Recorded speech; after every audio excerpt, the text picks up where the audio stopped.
चरणों में कोटि कोटि प्रणाम। गुरु जी, हम आपको धन्यवाद देने आए हैं। काय का? धन्यवाद देने इसलिए आए हैं कि मेरे पति संसार छोड़ के चले गए।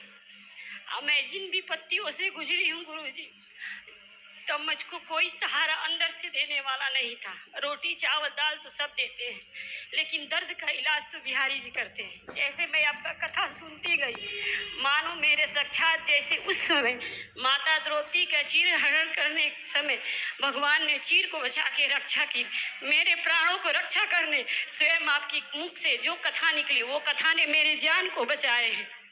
मेरे अंदर ताकत नहीं थी गुरुजी कि मैं एक अंगुली अपना उठाऊं। मैं तो एकदम बिस्तर पर पड़ी थी, लग रही थी कि मैं कोमा में चली जाऊंगी। मेरे अंदर ना सोचने की, समझने की, न अपने आंखों से देखने की ताकत थी।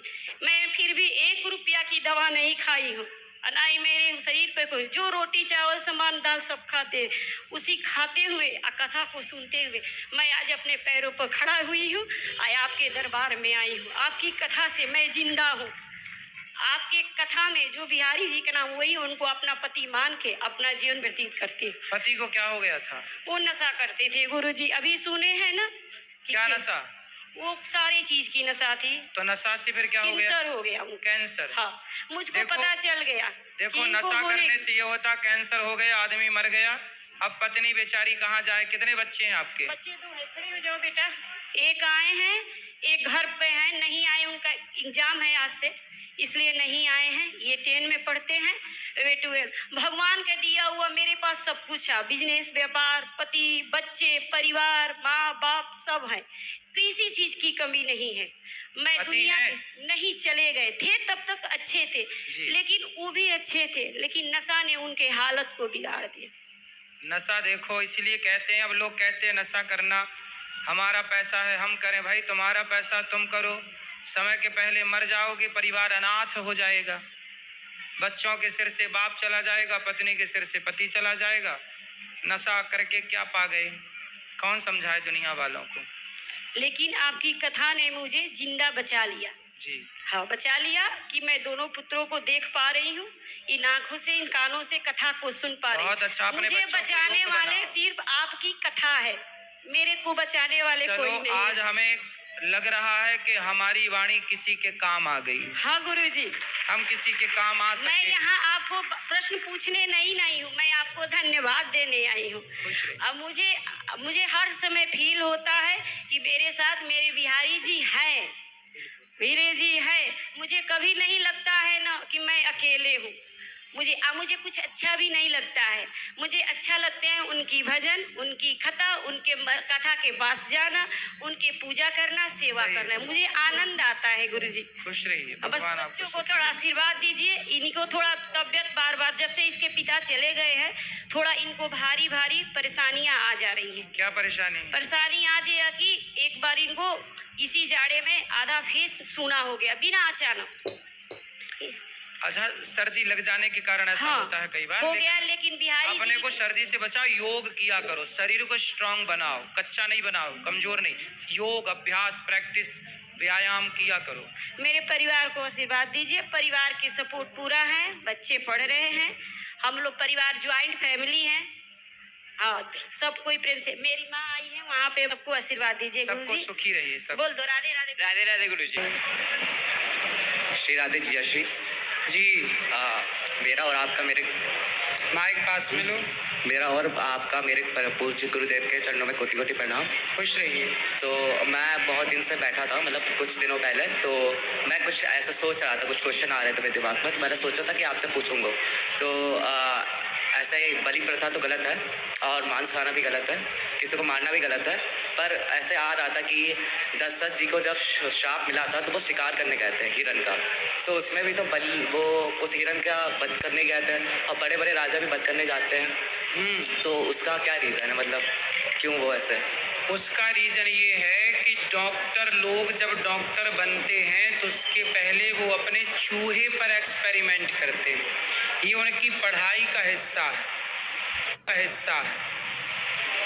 डॉक्टर लोग किस पर एक्सपेरिमेंट करते हैं? चूहे पे। चूहे पर, मंकी पर, मतलब बंदर पर। करते हैं कि नहीं? हर एक्सपेरिमेंट चूहे पर होता है। कोई भी डॉक्टर बिना चूहे और बिना बंदर पर एक्सपेरिमेंट किए हुए वो डॉक्टर नहीं बन सकता। उसी प्रकार हिरण को मारने वाला, शेर को मारने वाला ही राजा होता था, क्योंकि वो प्रजा को ये बताता था कि भाई डरो मत, हम शेर को मार सकते हैं, हिरण को मार सकते हैं, मतलब निशाना लगा सकते हैं, शेर को मार सकते हैं, मतलब आपकी रक्षा कर सकते हैं। इसलिए प्रजा का विश्वास बना रहे अपने राजा पर, इसलिए वो उनके राज सत्ता तक पहुंचने का एक प्रोसेस था, वो एक पढ़ाई थी, और वो समय समय पर एक्सपेरिमेंट करते रहते थे। उन जानवरों को मारते थे जो जानवर उत्पाती हो जाते। जंगल में कुछ जानवर क्या है, उत्पाती मचाते, सबको मारते, परेशान करते। उन जानवरों को ढूंढ ढूंढ के मारना राजा का धर्म था, इसलिए वो अपना कार्य करते थे। ये काम केवल राजा कर सकता था और किसी के लिए नहीं। जैसे डॉक्टर चूहे को मारता है, हम और आप मारेंगे तो पाप लगेगा, लेकिन उनकी मजबूरी है।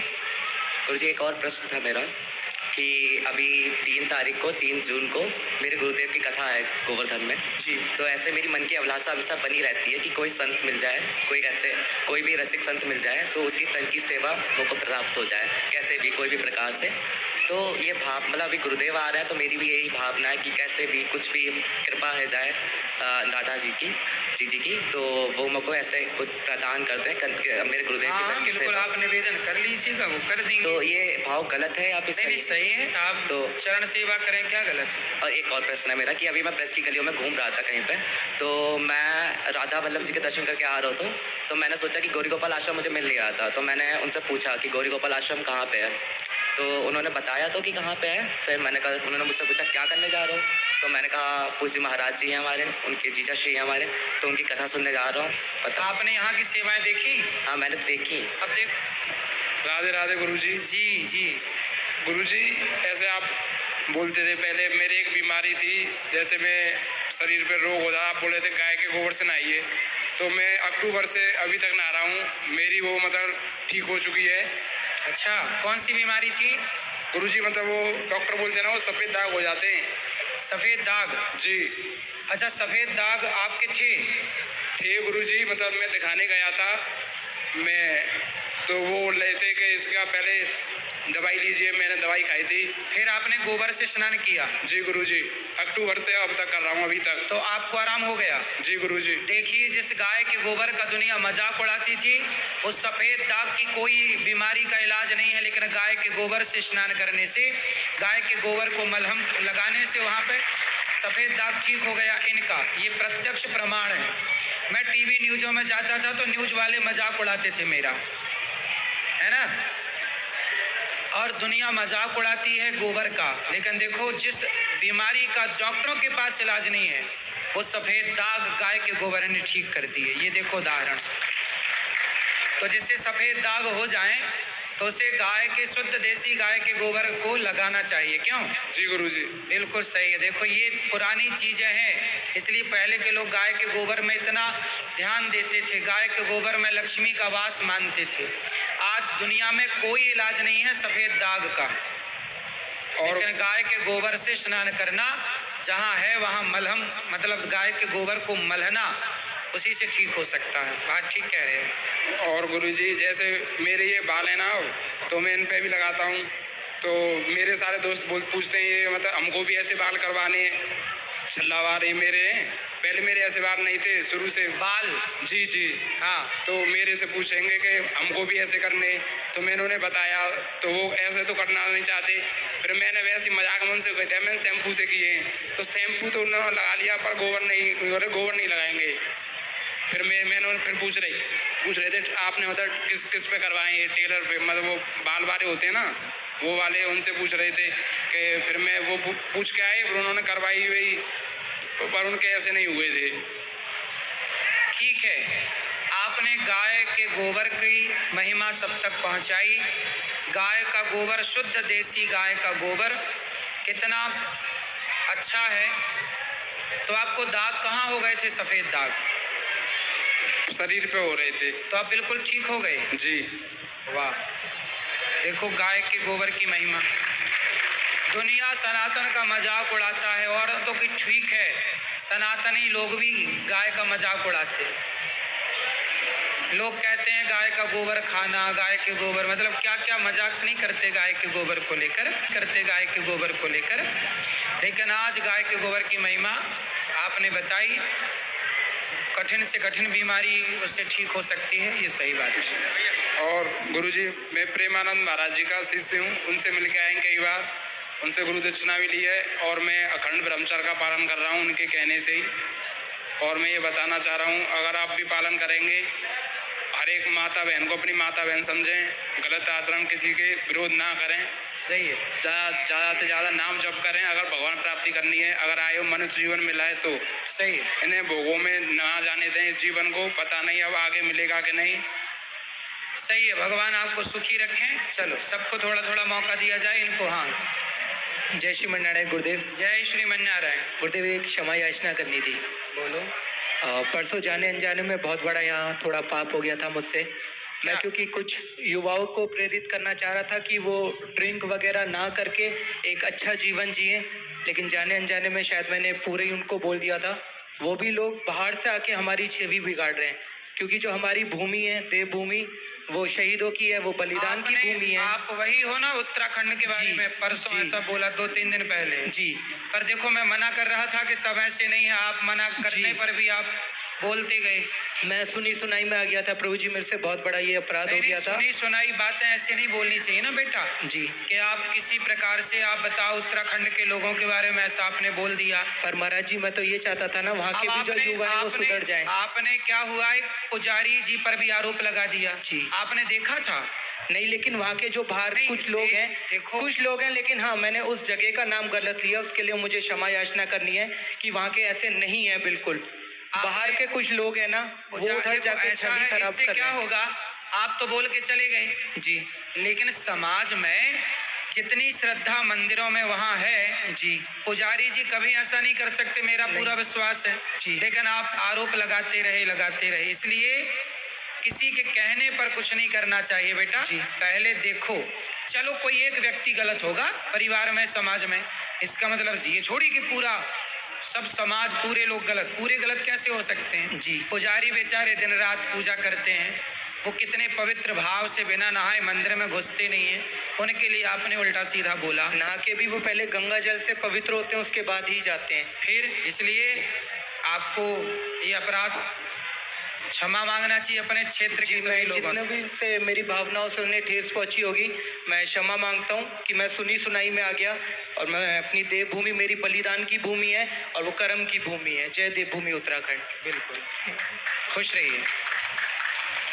श्रीमन नारायण गुरु जी, आपके चरणों में कोटि कोटि प्रणाम। आपकी सेवाएं मुझे बहुत अच्छी लगी। एक भजन सुनाना चाहता हूँ, 2 लाइन। बोलो। श्री कृष्ण गोविंद हरे मुरारी, हे नाथ नारायण वासुदेवा, प्रीतमात स्वामी सका हमारे, प्रीतमात स्वामी सका हमारे, हे नाथ नारायण वासुदेवा, श्री कृष्ण गोविंद हरे मुरारी, हे नाथ नारायण वासुदेवा। राधे राधे गुरु जी, सुंदर। आशीर्वाद बनाए रखिए। खुश रहिए, खुश रहिए। राधे राधे गुरुजी। जी, आपके चरणों में मेरा कोटि कोटि प्रणाम। खुश रहिए। गुरुजी, मेरा ये क्वेश्चन था कि मैं कोई काम करता हूँ तो उसकी निरंतरता छूट जाती है, मतलब कंसिस्टेंस नहीं हो पाता हूँ किसी काम को लेकर के। कोई बात नहीं, करते रहिए, वो सब ठीक करते करते ही सब होगा। निरंतर अपने काम में फोकस करिए, अपने काम को छोड़कर यहाँ वहाँ मत जाइए। जो काम कर रहे हैं उसी को बेहतर बनाने का प्रयास कीजिए। मैं करने जाता हूँ लेकिन कोई ना कुछ पता नहीं ऐसा क्या हो काम करते हो? मैं शिक्षक हूँ, एक टीचर हूँ, यूट्यूब चैनल है मेरा, एक मैथमेटिक्स पढ़ाता हूँ, तो उस पर जैसे क्लासेस डालना, तो वो कहीं ना कहीं कुछ ना कुछ कंसिस्टेंस मेरा जो टूट जाता है एक साथ। कोई बात नहीं, उसे और अच्छे से करो, उसे ठीक करो, अपने मन पे काबू करो, कंट्रोल करो। जब आप अपने को जीत लेंगे, अपने पे कंट्रोल करती है, अपने पर जीतना, अपने को जीतना सिखाती है। हमारा कंट्रोल खुद पर होना चाहिए। इसलिए खुद पर कंट्रोल ले आओगे, ये समस्याएं खत्म हो जाएंगी, एकाग्रता बढ़ जाएगी और अच्छे से आप पढ़ा पाओगे और अच्छे से कर पाओगे। आपकी बातें लोगों को अच्छी लगेंगी जब एकाग्रता आएगी तब। धन्यवाद गुरुजी, राधे राधे। यहाँ ले आओ, अभी आपको बात करनी है, अभी अभी इनके बाद उनको दे। राधे राधे गुरुजी। जी आपके कोटे से नमस्कार गुरुजी। हैं गुरुजी क्या कह लिए? आपके चरणों में कोटि कोटि नमन। खुश रहिए। गुरुजी हमारे मकान में पीपल का पेड़ है, तो उसको कैसे निकालना पड़ेगा? काट के निकालें कि कोई ब्राह्मण से पूछ के निकलवाए? तो जड़ सहित निकाल के कहीं लगा दो अच्छी जगह। जी मोटा है, बहुत बड़ा है। तो फिर उसको तरीके से कोई पेड़ लग जाए दोबारा, ऐसा संभावना है? जैसे कोई चांस ही नहीं है। तो फिर दूसरी जगह कोई अच्छी जगह एक पीपल का पेड़ लगा देना। जी ठीक है, अच्छा अच्छा। ताकि पीपल स्थापित रहे। जी जी हमारा 20 तारीख की एनिवर्सरी है, हम एक माँ को गोद लेना चाहते हैं। ठीक है, आप नाम लिखा लीजिएगा।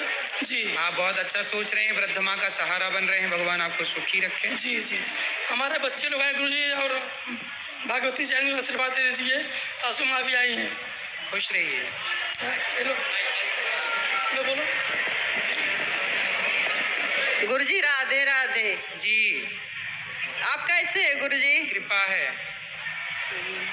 चलो यहाँ लो। गुरुजी हम कथा 5 दिन का सुने, तो क्या हमको 7 दिन का फल मिलेगा? अब 5 दिन में इतना फल मिल जाएगा कि आपको स्वर्ग तो मिल ही जाएगा, बैकुंठ मिल जाएगा। क्या करना है, 5 दिन में ही आपका बेड़ा पार होना है, कोई दिक्कत नहीं।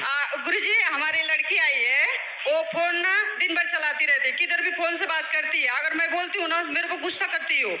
किससे बात करती है? अभी क्या मालूम किधर किधर फोन लगाती है, बोलने पे बोलती है मैं नहीं लगाती हूँ, ऐसा ऐसा गुस्सा से बोलती है। बात कराओ। गुरुजी राधे राधे। क्या नाम है आपका? ज्योति।